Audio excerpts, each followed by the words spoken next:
So, ladies and gentlemen, boys and girls, before we kick off tonight at 7:45 for this Capital One Cup fourth round game between the Tigers and the Foxes, please would you welcome a couple of former players onto the stage to talk about the current fortunes of both clubs and what they expect tonight.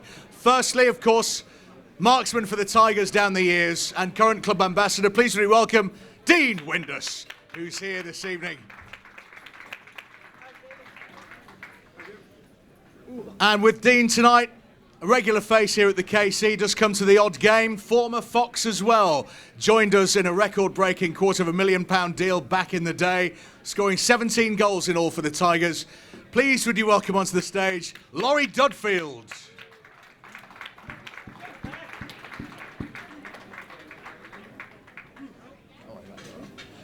Lawrie, good evening. We'll start with you. Come to the front of the stage so we don't whistle. Tonight, those are the teams. Anything could happen now. All bets are off. Definitely, I don't think any of us could have picked the team really. We've all had a go, and none of us have been right. So, just looking forward to a good game of football, and obviously, hopefully, the whole City win. Some of those Leicester City players we now realise we don't know anything about. However, there'll be players in our team tonight, like Greg Lewis, for instance, that Leicester City don't know anything about. We know he's got lots of potential and could do some damage tonight to Leicester. This is one of those potential cup thrillers. Definitely. I think Dean said it previously. When players are rested in games such as this, it creates an opportunity for those to come in and make the most of their opportunity. And obviously, you mentioned Greg.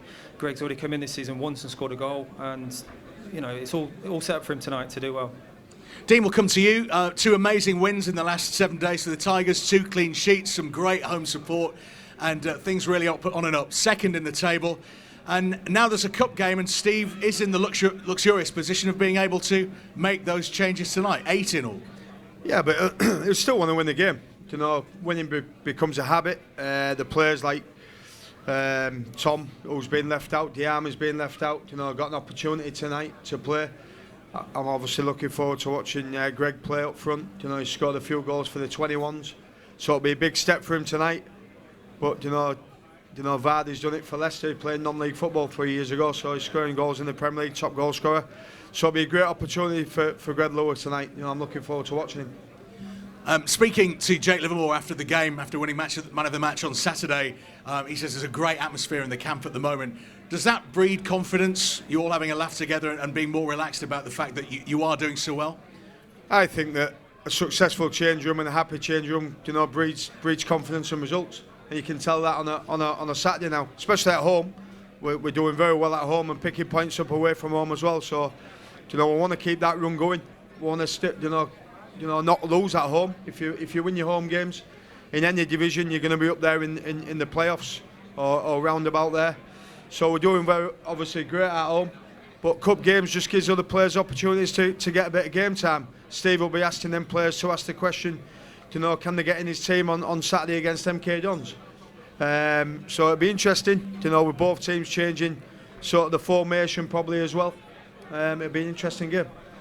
And of course, with Saturday's game coming up, like you say, they're all knocking on the door. However, this really is, as I just said to Lawrie, a game that could go either way.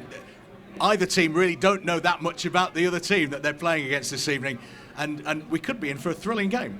Yeah, hopefully, as you say, but once the players get out there, everybody will know each other. They've played against each other probably many times. We've got a very experienced team tonight. You know, Tom's played in the Premier League, Diarma's played in the Premier League. You know, so we have got an experienced team. So, you know, Sean Maloney's playing. It's a key for him to do well because he's come here to get in the team. He's been left out. His set pieces are a key for us tonight. I just hope it don't go to extra time and penalties. Laura, I'll come back to you. Since you retired from the pro game, what have you been up to with your life?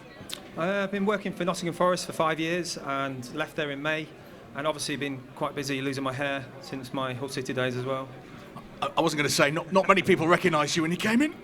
Yeah, slight difference. But yeah, no, just been busy working for Forest, and then I've left now and concentrate on my own business, running UK soccer tours. Football tours, sorry. So you're still a generic football fan like all of us. You're keeping an eye on everything. From what you've seen of Leicester City, are they in a false position, or are they really making a proper go of the Premier League this year? No, I think they're making a proper go of it. I think we mentioned it previous, but you know, this is the kind of model that we're looking for all cities to kind of look at and take on board. That They've gone up to, we all raised an eyebrow when Nigel Pearson was sacked, and it's very similar happened before a few years ago at Southampton when their manager was sacked and they brought Pochettino in. They made these changes thinking they can do better, and they did. And fair play to them. They're in the position they are because they've got a very good squad. I think that the whole City squad is equally, as good. Yeah, they've got Vardy, the form man, in the Premier League at the minute, but I think you look on paper, there's not too much between the two teams. And now we've seen the lineups. How do you see this one going tonight, Lawrie? I'm going for 2-1 to Hull City. Excellent, that's good. Good, 2-1 to the Tigers. Dean, what about you? You're always wrong, be careful. Yeah, I think it'll be a tough game. I think it'll be very tight. Obviously, both managers will want to win the game over 90 minutes. So I agree with Lawrie. I think we'll win the game. And the score will be? 3-1. Nice. Full of confidence and optimism, even from somebody who's meant to be the Leicester City ambassador on this particular occasion. Ladies and gentlemen, boys and girls, we'll see them after the game as well, when you could be winning on Guess the Attendance. Dean Windass and Lawrie Dudfield, thank you very much.